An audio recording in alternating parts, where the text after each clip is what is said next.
Asia কাপে শ্রীলঙ্কার কাছে হেরে গ্রুপ পর্বে বিদায় নেওয়ার শঙ্কা জোরালো। বড় মঞ্চে বাংলাদেশ দলের পারফরমেন্স নিয়ে কড়া সমালোচনা ভারতীয় বিশ্লেষক আকাশ চোপড়ার। অন্যদিকে হর্ষ ভোগলের লড়াকু মানসিকতা দেখতে চান। লঙ্কান ধাক্কা ভুলে আফগানিস্তানের বিপক্ষে জেতার কথা ভাবতে বলছেন তিনি। বি গ্রুপ থেকে শ্রীলঙ্কা আফগানিস্তানি উঠবে সুপার ফোরে।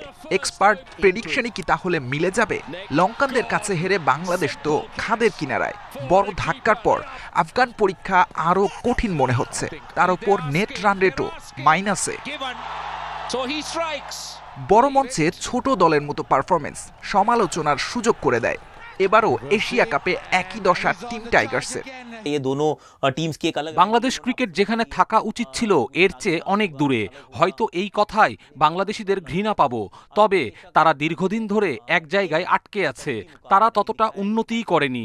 টেস্ট খেলুড়ে দল হওয়ার ২০-২৫ বছর পরও যদি এশিয়া কাপ জেতার মতো অবস্থায় না যেতে পারেন, তাহলে অবশ্যই কোথাও সমস্যা আছে, যা সমাধান করা উচিত। তাদের উন্নতিই হয়নি।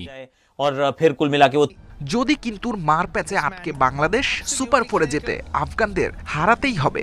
তারপর অন্য হিসেব, লঙ্কানদের কাছে হারের তিক্ততা ভুলে ঘুরে দাঁড়ানোর চ্যালেঞ্জ লিটনদের। सबसे पहले उनको भूल जाना पड़ेगा कि इस मैच में সবার আগে ভুলতে হবে শ্রীলঙ্কা ম্যাচে কি হয়েছে, ভাবতে হবে কিভাবে আফগানিস্তানের বিপক্ষে জেতা যায়।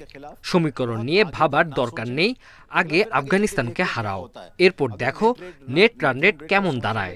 আগে 2 পয়েন্ট নিয়ে নাও, আর এটা ভাবো কোথায় কোথায় ভুল ছিল। पहले सोचना शुरू करते हो, पहले 2 पॉइंट कायम कर लो। মঙ্গলবার আফগানিস্তানের বিপক্ষে বাঁচা মরার লড়াই। টিম পারফরমেন্সই জয়ের একমাত্র উপায়। সাইদ সাদি, ইন্ডিপেন্ডেন্ট নিউজ।